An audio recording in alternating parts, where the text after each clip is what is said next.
Hello, hello, hello, hello, everyone. Welcome to another episode of Sree's daily global COVID-19 show. My name is Sree Sreenivasan, and it's my honor to convene this daily conversation around various aspects of the COVID-19 pandemic. We're doing a series we call the Stony Brook Journalism episodes, where several students from Stony Brook School of Journalism are producing episodes of the show as part of our Digital Innovations in Journalism course. This episode is produced by Kiara, Arias, Gabriella, Santana, and Tania, Taheri. Please stay tuned to meet Kiara and Gabby, who will be helping me host this show. This is a special episode, episode 220 in 220 days, and our topic, Latinx Representation. And we have two great guests who are with us, Dave Ortiz, who's a personal tailor and fashion designer, and Rosa Rodriguez, who's a financial analyst and business coach and founder of She Who Rises. And you will meet both of them in just a few minutes. Hi, everyone. I'm Sree. Thank you so much for being here. I'm the Marshall Loeb Visiting Professor of Digital Innovation at Stony Brook School of Journalism and the co-founder of Digimentors, a social, digital, and virtual events company. We love talking about virtual events, so if you'd like to help you plan your event, please talk to us and email me. My email address is right here, sree@sree.net. If you've never seen the show, in our first 215 episodes, we've had more than 1 million viewers, 156 million social impressions, 386 guests, 228 of them have been women, from 68 cities in 20 countries, including the chief scientist of the World Health Organization. You can find our archives on youtube.com/SreeNet, and we're in partnership with Scroll Global and Scroll.in. We're able to do this because of our fabulous producers, Rose Horowitz at Rose Horowitz 31, and Vandana Menon, Vandana_Menon. Please follow them. And a big thanks to our sponsors for making all of this possible. So we are right now live on Facebook, on Twitter, on YouTube, and on LinkedIn. Please hit share right now, retweet us, or tag a friend. And your friends can then watch this live or later. We'll be on replay on all these platforms as soon as we're off the air. So please share right now, like our guests have been doing, so that your family and friends can learn about this important topic of Latinx representation. So let's bring on stage first, our two student co-hosts, Kiara and Gabby, who are just going to say hello, and then we'll bring on David and Rosa, who are busy sharing right now to get the word out. So let me say hi to our two students. Hello, how are you? Hi, hello, how are you doing? Thank you for being here. This is very different from class. When we meet in class, often the students have their cameras turned off, so it's nice to see both of you with the cameras on. And tell us about this topic and why you decided to focus on this. So Gabby, we'll start with you. Well, in regards to, with it being Hispanic Heritage Month, I feel like it's really important to kind of have these conversations about Latinx representation in like mass media. And I feel like there's a lot that goes into it that specifically someone like me with my background and stuff like that, where I just feel very much passionate on these issues. And I feel like there's not as much conversation as there should be. So I'm just really excited to meet these guests and be able to like use this platform to really delve into these type of topics. Yeah. Thank you. And that's why we do them, so that we can get great representation in the topics that we're covering. Kiara, your thoughts? Right. Yeah, so to build off of what Gabby said, I think representation is incredibly important as it sort of shapes our perspectives on one another, especially when we have limited interactions with people of different groups of people. So we really wanted to touch on the Latinx experience in particular because it is Hispanic Heritage Month. So we wanted to honor that by having a space for that conversation for tonight. Excellent. So why don't each of you tell us about David and Rosa? Why don't we start first about David? Sure. So Dave is a personal tailor and fashion designer, and Lizette works as a financial analyst. As well as that, though, she is a business coach and founder of She Who Rises. So she helps other Latina coaches learn how to monetize and grow their online businesses through digital marketing. Awesome. So let me say hello to both of them. I'm putting them on camera right now. And they're ready, and here we go. Hello, folks.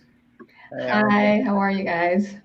Thank you so much for being here. My first question always is, how are you, where are you, and how's your family handling the pandemic? Rosa, we'll start with you, and then we'll go to Dave.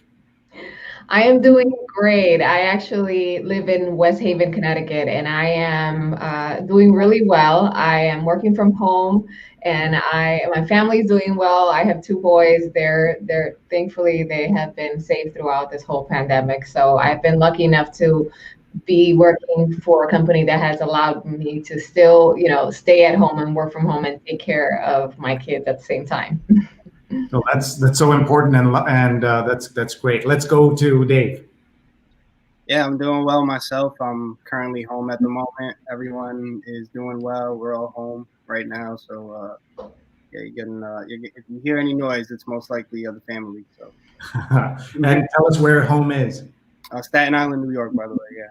Okay, very nice. So we've got the Northeast representing very well here, and I'm going to hand you over to our fabulous students who are going to ask you a whole bunch of tough questions, and then I'll come back on in a little bit. All right. So over to you, Kiara.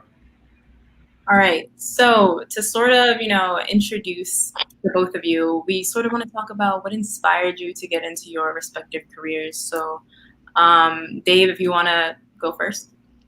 Yeah, sure. So growing up, I think I've always had a certain love for fashion or design in a sense, but never really sought after it as a career until about college when I made a decision to switch majors and take my focus on graphic design. So I ended up starting with graphic design and ventured off on my own as a personal tailor, just kind of customizing my own clothes. And then it led to some jobs, and I found myself working as a personal tailor for a lot of celebrity clients and just a lot of designers as a freelancer.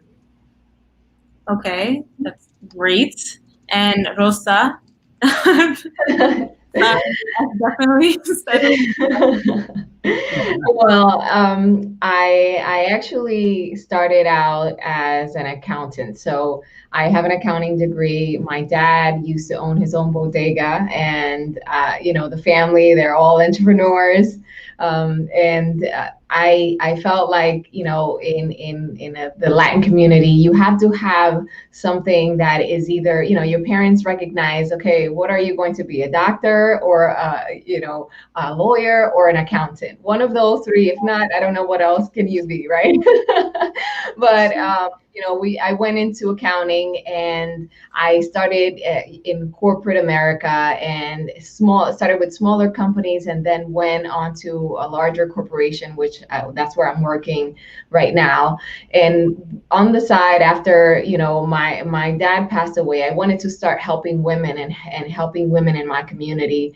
And with the knowledge that I had from corporate America and with the accounting knowledge that I had, I wanted to create something that would help women that looked like me to actually create their own thing. So I created She Who Rises, and this is what I am doing now, and kind of coaching women to create their own businesses, just like I have done. So. No, that's great. That's amazing that you're using, your previous skill set to create a completely new, business for yourself. So that's great. You are really cool people. So we're going to have both of you here tonight. So Gabby, do you want to take on the next question? Yeah, I could take the next question. So essentially, based on what you guys expressed, I'm curious, like growing up, what image of Latinos did you primarily see on like TV or like music or just like mass media as a whole? I can go. I can go first. Whoever. I think I grew up in the Dominican Republic, actually, so it might have been a little bit different than David's experience, but I just grew up seeing novelas, telenovelas, which is like mostly Mexican telenovelas, and seeing all these beautiful Mexican women. But on the American side, I would see, just all of these white American actresses on TV, and I wanted to be like them. I was like, maybe acting could be for me. No. But thank God I didn't go into that. But I really used to see, either the Mexican telenovelas, or on the other side, it would be like the Hollywood actresses that were none of them looked like me. So that was who I saw. So you go ahead, David. Oh yeah, I'm no stranger to novellas. My grandmother played those all day while we were in the house. And I actually grew up in Spanish Harlem on the Upper East Side, and that was kind of like my first experience, like the barrio and a bunch of different communities, a bunch of different Spanish communities, and really seeing a diverse group of people and a diverse group of languages. And it was a fun experience in the beginning, and then you get all types of New Yorkers, so it's not just the good. But my experience there was mostly seeing those novellas and early childhood memories like Dora the Explorer and other sorts of like Latino representation in television. It was slim, but it was definitely fun and interesting, and kind of molded my childhood. So. So I'm curious to know if any aspect of how you grew up, especially like you're from Dominican Republic, you grew up in Spanish Harlem, did any of that impact your career choices? I would say that for me, at least, like I said, from my dad having a bodega, like that was his business. So me wanting to kind of follow those steps, and I wanted to be like my dad. I wanted to have my own thing and have the freedom. And he would always help me, put me down like, okay, you're going to do my bookkeeping since I was like 8 years old. So I would take a little notebook and start putting down the numbers. And that was like my first accounting experience. So, being able to go to school and go to college, and like an opportunity that he didn't have, I wanted to kind of like say I was able to do this, and I was able to go through the 4 years of college and go and get an accounting degree. So that kind of that was what put me in this path. So I don't know, Dave, if you wanted to touch on that a little bit. For that was just the beginning. So because I got into accounting wanting to reach the American dream, but then I went to school in the city, and I was just I met so many different people, such a diverse group of people. And that kind of, it was the whole experience, not just the knowledge that I gained, but just the experience that got me into like, maybe I want to do more with what I have, and I wanted to help other people. So I think that's what got me then into the path of She Who Rises after this. So being able to get into corporate America, and then go through the different roles there, it felt like it was the same thing. And then I was looking for a little bit more. And that's when I said, okay, I wanted to create She Who Rises after that. So go ahead, David. I think my sort of upbringing in Spanish Harlem, and kind of just my roots with family ties, a lot of people looked up to, celebrities or people of influence, people with certain status. And growing up, I always kind of wanted to be a rapper, I guess. And I was never really the best at it, but what I did end up catching on to was a lot of the trends that they wore, and the way that they dressed and the way that they looked, and that really influenced a lot of my own style and how I kind of developed my own sort of panache and my own swagger that I ended up manifesting into clothing that I've made within the last couple of years. So based on everything that you guys just expressed and had to say, I'm curious, like, what stereotypes have you encountered, if any, like amongst your career choices, or like in school, or just in daily life? I can tell you a little bit of the things that I've experienced in corporate America. I have, uh, I think for, let's say this was probably my third job and I had moved down to Connecticut because I had started working. My first couple of jobs were in New York, and then I had moved back to Connecticut, and I was in a company that had been growing, and I kind of it was a startup company, and I had been in the company for the amount of time that the company had been open. So the company grew over the years, and I had been with that company for the entire time. And when it got to the time where I could have been promoted to, let's say, a supervisor level or a manager level, I saw that opportunity kind of taken from me just by a male counterpart that obviously didn't look like me and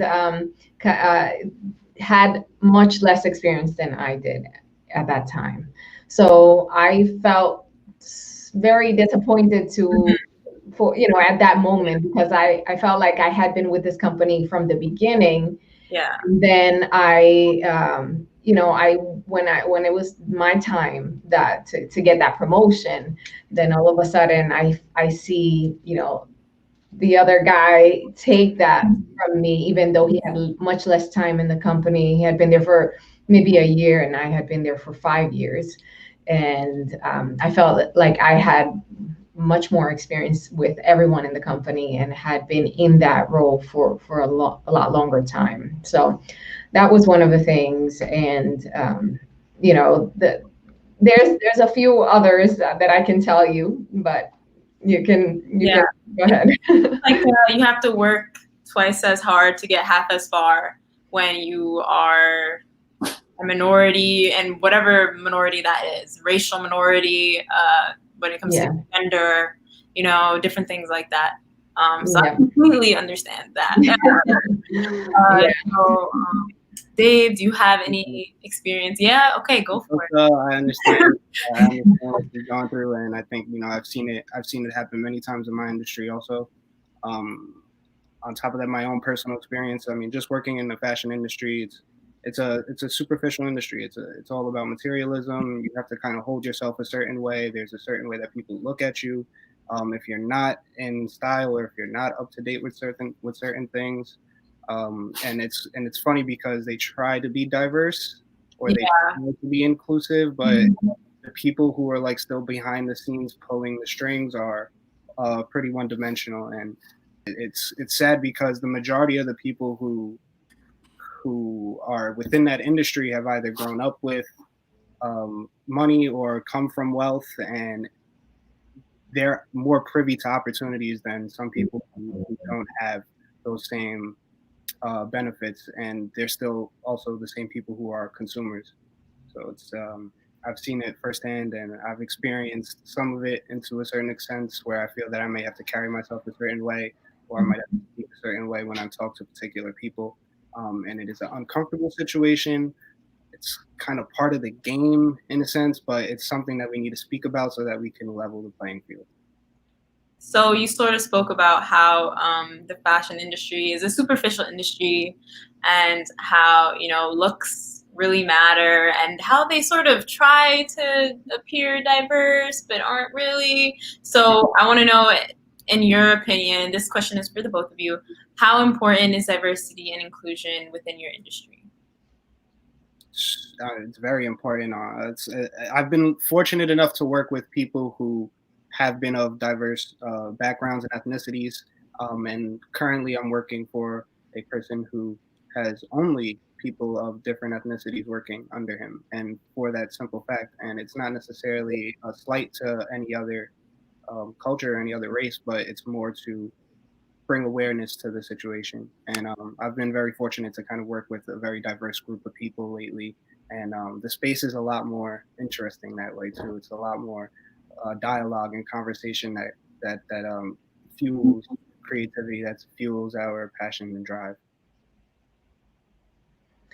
And for me, on my end, I think that with She Who Rises and the social media, the digital marketing world, I think it's very important to have diversity. And I haven't seen many Latin women kind of creating the same or at the place where I want to be. So I want to create more of that, and I think that's why I am doing what I'm doing with She Who Rises, trying to empower more women to go to take this path and to know that they can get there and they can make it, just like all the other women that are making it, and all the women that are making a living by doing digital marketing and things like that on social media. So I think it's very important in this space, and I'm here to show women that they can do it that they can do it too. Just like in the theme of, like careers and stuff like that, I'm curious to know, like with either of you guys, how do you approach maybe like situations or spaces in which there's like a white majority? Like, how do you navigate that? That's a tough question. I think that's a really good question. But I have like I was saying, in my industry, the majority is they're the white majority, and I would say that I have chosen not to become like a victim of that. I have chosen to still be myself and show up as myself, and in every opportunity that I can. So I can choose to say, I can choose to be the victim and try and continue to complain, or I can start to take action towards the things that I want to accomplish. So I think you just have to, in my opinion, I have chosen that, and to continue to show up as myself, no matter what, no matter how the majority is. So I think that's just my opinion. I really like, sorry, I just want to touch on that. I really like what you said about focusing on what you're able to change about your circumstances. Yeah. Sort of like having an internal and external locus of control. So basically, an external locus of control is that, your fate is set in stone and it doesn't matter what you do, you can't change your outcomes. But an internal locus of control is basically saying, the actions I make can decide whatever path I'm going to go on. And I think that's a really important approach that you're taking. And I think more people need to start thinking about what they can do, what actions they can start taking to sort of change their life path. Yeah, I completely agree with that.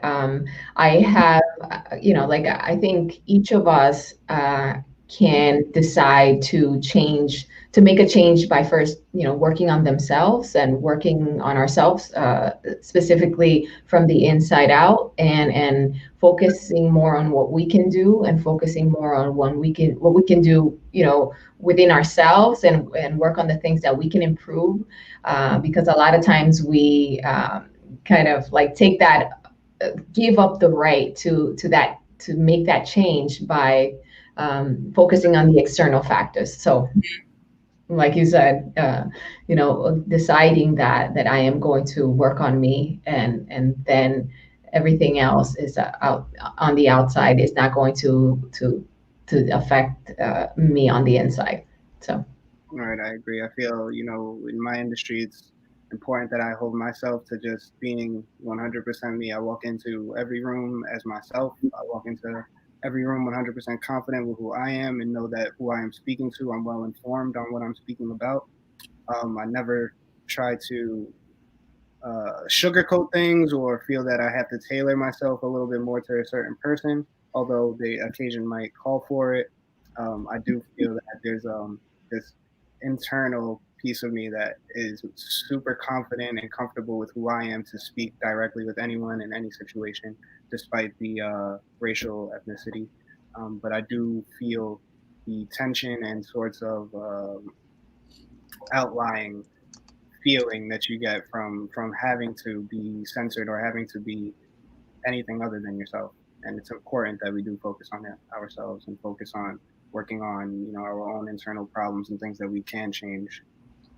Yeah, I think it's really unfortunate that we feel the need to conform to what the majority feels makes them more comfortable, because we shouldn't have to do that. Realistically, we really shouldn't. We should speak about or say whatever makes us feel comfortable, speak however we feel most true to ourselves. But that being said, what is the biggest challenge you have faced due to your um, ethnicity or racial background? To me, I think it is the being like an authority in my field, or being an authority, in on online or digital marketing, or also on the financial side, standing up and saying, hey, I am enough with the knowledge that I have and the things and the experiences that I've been through. At this point, I don't have to prove myself to you to know that I have what it takes to build a multi-million-dollar business, for example. That I don't, I'm not seeking validation, and it feels sometimes like I should be, if I show the things that I've done, and that's how I can get more people to say that I am, this authority in my field.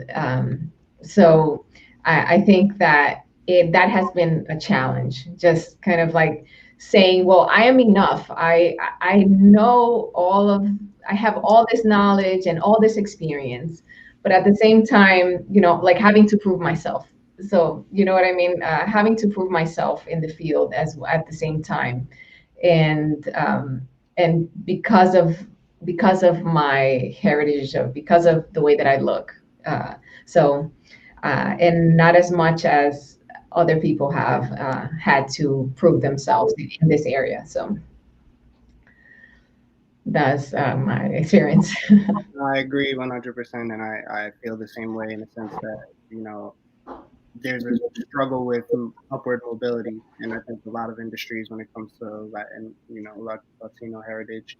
And what I've noticed a lot too is that within that mobile, you can prove within that hierarchy, you can prove yourself and still be slighted for a position that you might be qualified for. And you would have to prove yourself many times over, and there's still a chance that you're going to get slighted, or you might not get that position that you're more than willing and more than able to manage and take care of. And it's something that needs to be spoken about, something that needs to be changed.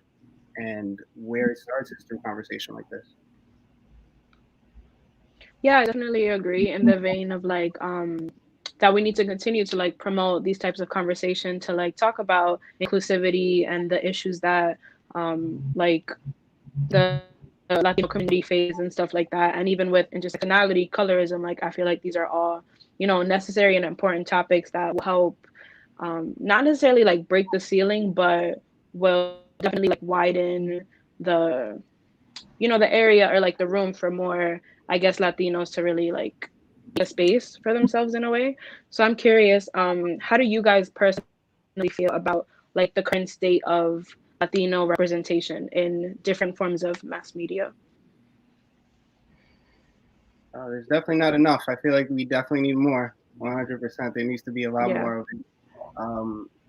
I'm lucky enough that like I said, I've worked with many people of Latino descent and a multicultural background, and I'm privy to understanding that there's more creativity and collaboration, and that there's more that you can get through collaboration than separation, obviously. And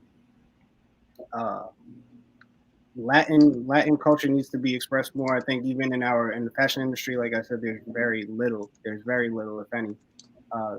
Carolina Herrera, Oscar De La Renta are probably some of the bigger names, and they haven't even supported. They haven't supported or even given the thought to Latin culture or Latin people and giving more opportunity for them.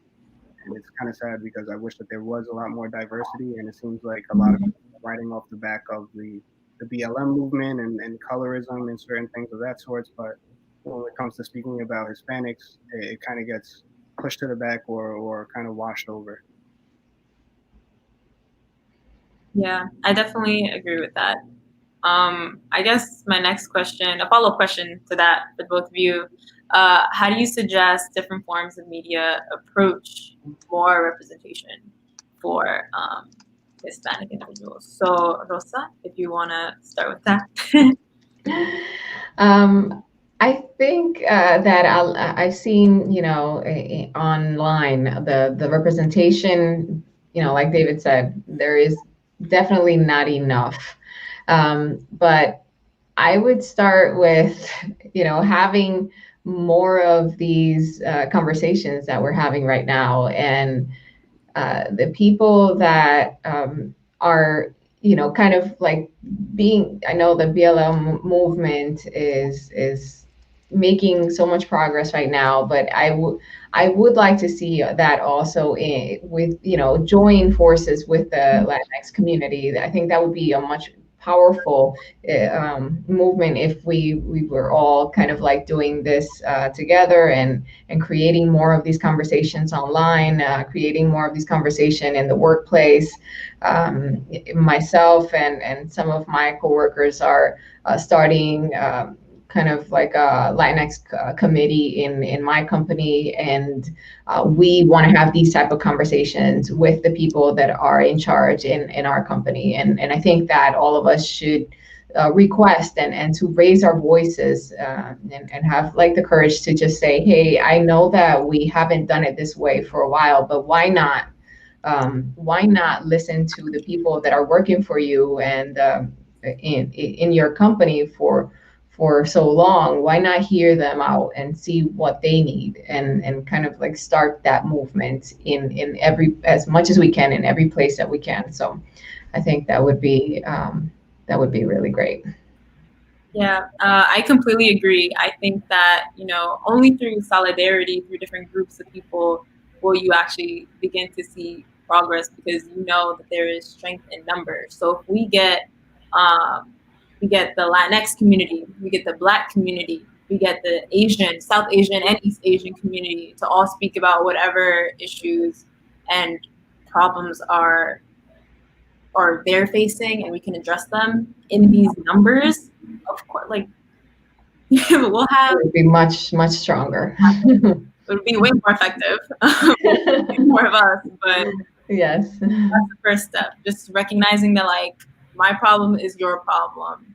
No one's equal until we're all equal, So yes, cliche as that sounds, it's true. Yes. Folks, I'm sorry to interrupt, but this is such a great conversation, and I just want people watching to look at the screen right now and see the five of us on camera. This is not what you normally see on American television, and that is an important point, and that's why we do these kinds of shows, and we focus on making sure we're as diverse as possible. Let's look at some of the comments that have come in. Doug Levy's watching from Northern California, says, happy Friday. Jonathan's watching from the East Village, next door to Losaida.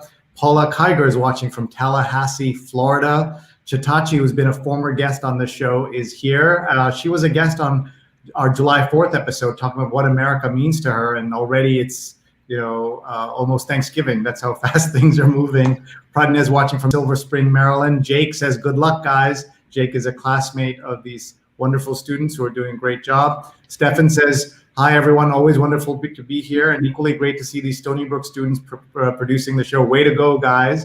And Pradnya says, same dynamic in an Indian family as to professional pursuits, about what you should be doing.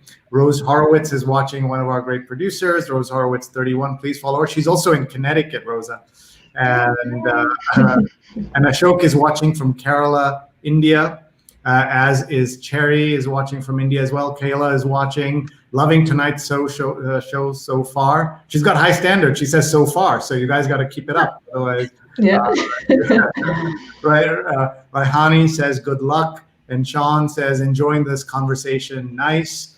And Stefan says, I'm an adjunct professor at FIT, Dave, and just wanted to say hi. Keep doing your thing and keep developing your own style. Much success and happiness to you. Whenever I start to say personal tailor, I end up trying to say personal trainer. So I now will get used to saying personal tailor. I almost did it again. You heard that, right? And my mom's watching from Kerala, India. Hi, Amma, love you. Thank you for being here. Kisle says hello. How are you guys? And Elisha says I love the diversity. So there's certainly people have noticed this as well. We only have a few more minutes left with you. I'd love to hear your thoughts on where the community, what can the community do to make sure that it is represented. We talk about what others can do to recognize the Latinx community, but what more can the Latinx community do itself? Do you want to start, Dave? Children, more than anything, the youth, I think, is our future. It's really our future, and I think it's important. I have two younger brothers myself, and I remind them every day of their culture. I remind them every day that they come from royalty and that they are kings themselves. I think there needs to be more promotion of our heritage. There needs to be more spread of it, whether it's through communities, organizations, or just educational sessions like what we're doing here, podcasts of such. Anything that's really going to spread the word and just get more like-minded people together that can support and really back a strong organization or a strong following, something that's really looking to make a change. Thank you. Rosa, your thoughts? Same for me. I think education is so important, and being able to have access to information and make all of these conversations more visible to the community. You promote this a little bit more and in our communities so that we can get our voices heard. And I think that's very important. Mentorships with each other. If I have the knowledge, why not share it with others? So I think that each of us can do that for each other. Starting with each of us, we can start sharing this information and helping each other out in this way so that our voices are actually heard. So I think education is probably the most important thing here. Okay, now I want to ask you about your Insta page. Let's see if we can bring it up and show it on the screen so that you can talk about it. Tell us about why you love Insta so much and what it's done for you. I started on Instagram back in 2015. After my dad passed, I wanted to create a platform that would reach the type of women that were similar to my ideal customers, which my ideal people that I wanted to help, right? So I think Instagram had that population, and it was easier as a mom. It was just straight to the point picture or video, and it has helped me develop about 13,000 followers in this space. And I think that every day I push myself to kind of get information, to share information. So I think this is very important. I read a lot of books, and as soon as I learn something new, I try to share it with my people, and I hoping that they can learn from the things that I'm learning, and I think that is I get a fulfillment just from doing that every single day, aside from what I do in my current job, in my day job, right? So I do this during the day, and then after in my free time, then I start sharing information and I start talking to people. I go live and I share I do classes and webinars, and this has helped me grow She Who Rises to where it is right now. Well, congratulations, and I look forward to learning more. I'm following it. I'm sure guys can follow it too. Thank you. He can also learn. Let me ask Dave what his jam is. Which social media? I kind of use it the same way. I use it really as a sublet, as a portfolio for my work. So you can And really. what's the best address? What's the Instagram handle? OR_TIZ. So it's just my last name. Really. OR_TIZ. Yes.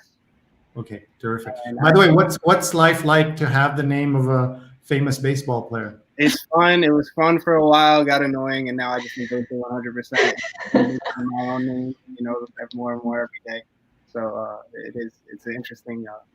Yeah, you own it now, right? Now, especially as he retires. Yeah, that's awesome. Let's go to Kiara and Gabi with a couple of more questions, and then we'll let them get back to their fun Friday nights. I bet all of you have got exciting plans for Friday night. Well, you can't really do much now. Anyway, next question.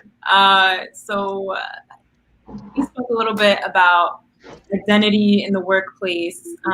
How often do you find yourself thinking about your identity in the workplace, especially if you are in a space where there aren't a lot of people who look like you?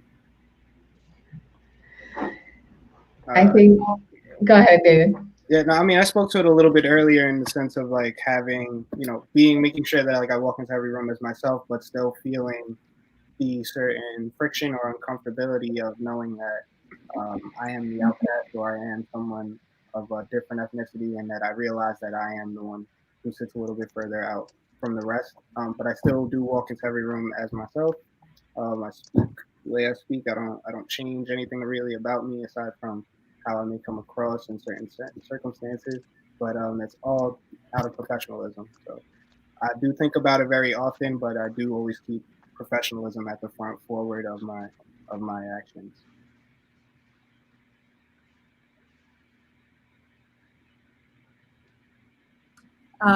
Well, I think she froze, but we can move on to the next question. Oh, are you back? Are you here? Rosa, can you hear us? Yes. Oh, Okay. yes. Sorry about that. That was, did I disappear for a second? No, you froze. Sorry. I think the same. Okay. The for me the same as David. I think it is just showing up as myself and not kind of backing away not backing away from certain things just because of the opinion of others in the workplace, or choosing not to be a victim of these things, even though I know that I am a little further away from the table. I do keep on reaching for it. So no matter who it is that I'm speaking to, I speak with confidence, and it has been over the years. It has been a process, obviously. I started off being a little bit shy and kind of shying away from speaking to certain people because of not seeing people that look like me sitting at the table and having the opportunity to sit at the table. But now I feel like my voice needs to be heard, and I need to speak my my truth. I need to speak as myself and be myself all of the time, and then keep showing up that way. Just continue to show up, and then eventually that my voice is heard the way that it needs to be heard. Yeah, sort of to your point about how at first you may be more reserved and quiet. I think I sort of agree with that. Sometimes you feel imposter syndrome in certain spaces. You're like, oh, I don't know how I got here. I don't know if I'm even supposed to be here, especially when no one looks like you. Like, that doesn't necessarily help. So have either of you ever dealt with imposter syndrome before? Especially like you're both successful, doing well. It would make sense if you have, right? Some people, it happens to everyone.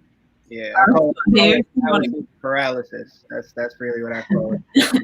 Overthinking and not making any actions, and that did happen at first. There's definitely that uncomfortability of first speaking up and giving your opinion and giving your thoughts on whatever is at hand, the job at hand, and that's always intimidating at first. But I think it's like once you realize, like, look, I'm here. My opinion is valuable, whether they agree with it or not. It is still valuable, and it's better that I felt that I speak it rather than hold it back for feeling outcasted or feeling some sort of pressure that I don't belong. Yeah, same for me. I think that in both of in the corporate world and also outside on social media, I have experienced imposter syndrome, and it's sometimes when I want to go for a certain position, and I feel like, hey, I don't see anyone that doing what I want to do, and I kind of hesitate a little bit, but then, like David said, you have to continue to push through those fears and go for it, even though you feel that insecurity, and just fake it till you make it, because you can't really show that insecurity on the people that really don't want to see you up there. So you just keep showing up as confident as you can.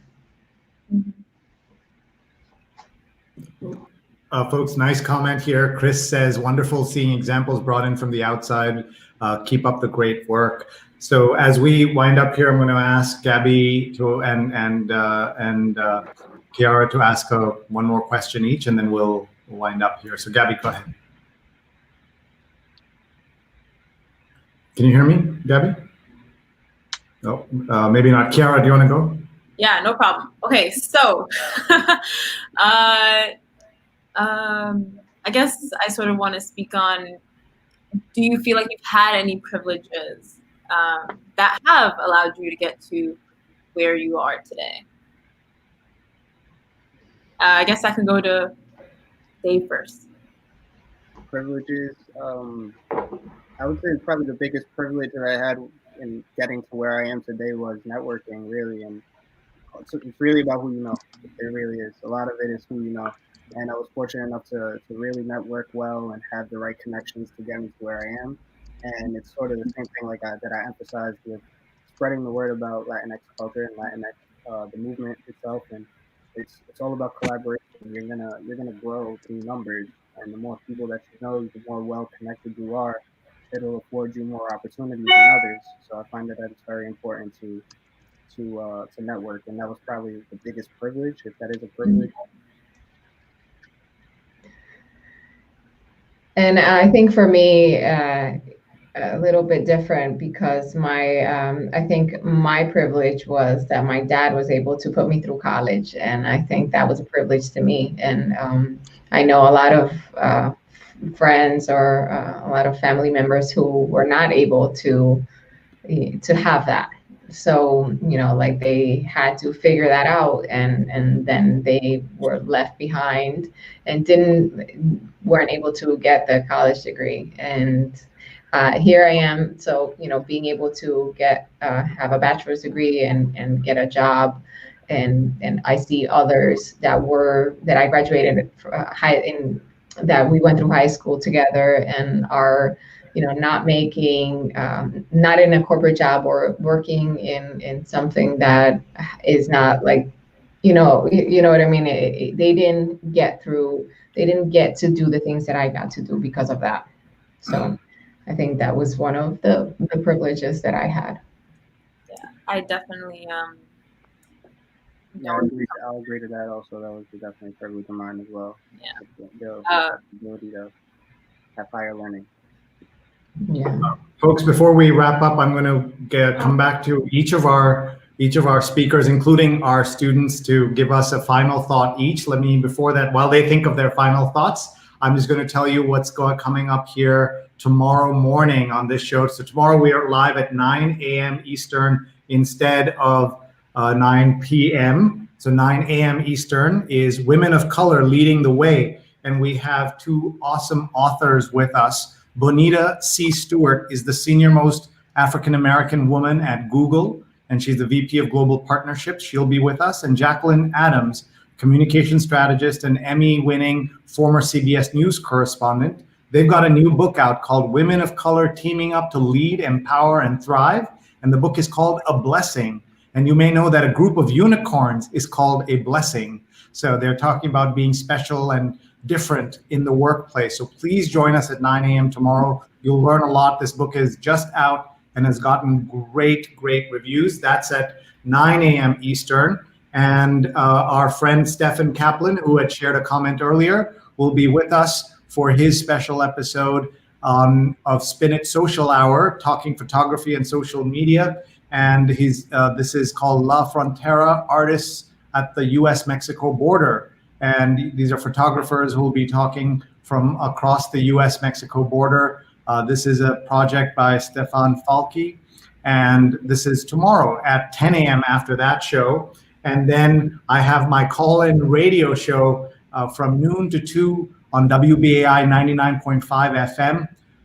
Please join us for that. Dr. Anthony Harris, Chief Info Officer and Associate Medical Director of Work Care, will be here from 12 to 1.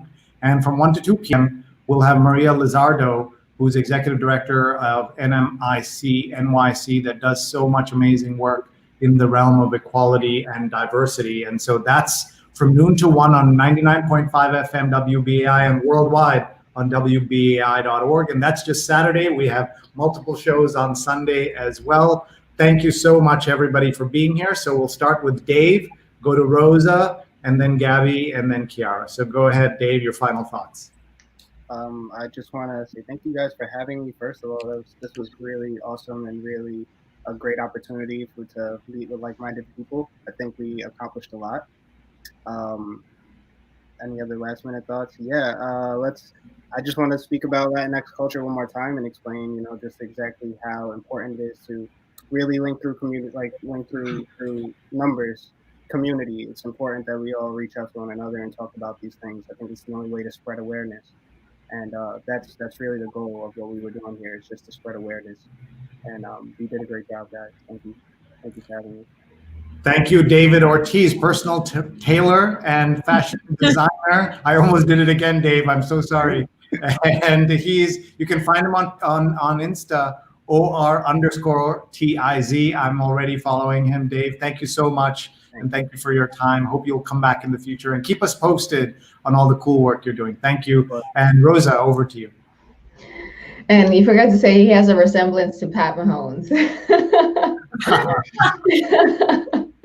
Right? Does anybody, do you guys agree? I agree. Get that. You probably get that, right, David? Yeah, my name. It's the hair too, right? It's one day for me. And the hair. I wanted to say thank you for inviting me, for having me. I had a lot of fun. I think this is great. I wish more people had this conversation more often. And, to my Latinx women and men, just continue to believe in yourself and continue to show up as you are, and just, keep moving forward no matter what, no matter how hard it gets. So thank you all for having me, and hope to see you again in the future. Thank you, Rosa. Remind us of your Insta so that people can follow you. You can follow me on Instagram at she_who_rises on Instagram. So thank you. And thank you very much, Rosa. Really appreciate you. Let's go to Gabby. I'm sorry, Gabby is not able to hear me. I'm so sorry about that. But go ahead, Kiara. Yeah, my audio it's doing a thing. Yeah, sorry. You can go. Go ahead. Oh, me? Sorry. Go ahead, Kiara. And then Gabby. It wasn't sure because anyway. So final thoughts.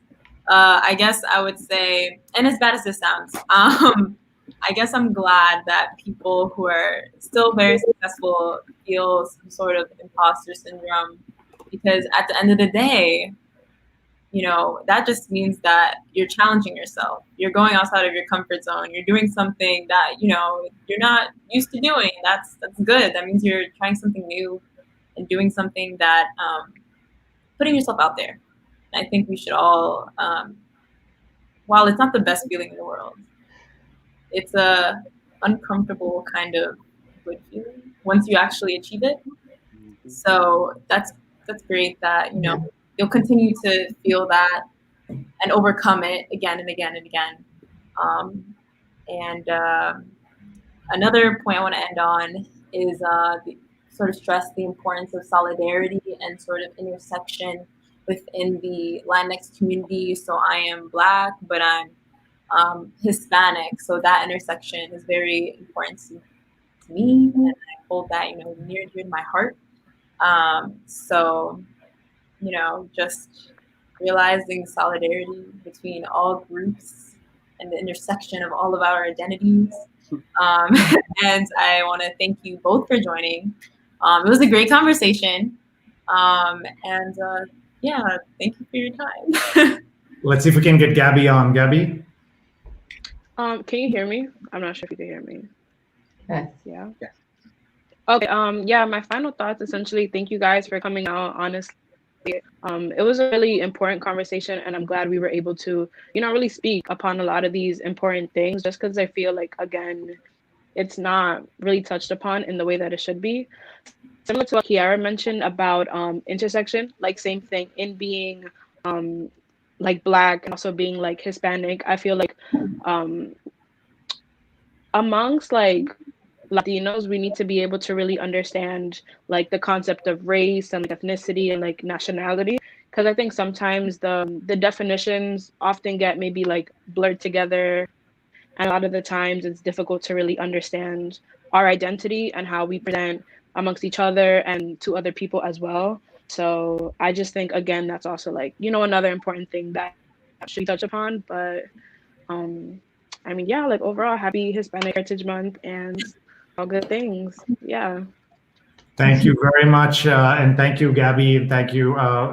We normally do a debrief after, but I'm going to ask our two guests what they thought of my students today. They did really great. Thank you guys. You had really great questions. Kiara, you did amazing, and Gabby, you did amazing too. So thank you for doing this. Really good job, guys. The segues were really smooth. Everything Yeah. was really good. Great hosts. That's awesome. So glad to hear that. And thank you very much, everybody. We'll please tune in tomorrow morning. We have a very special show as we talk about women of color leading the way with Bonita Stewart, the senior most African-American woman at Google, and Jacqueline Adams, Emmy award-winning former CBS News correspondent, will be on at 9 a.m. Eastern on all of these channels. And a big thank you once again to our guests. And we'll say goodnight to you all. And thank you very much, everybody. Bye-bye.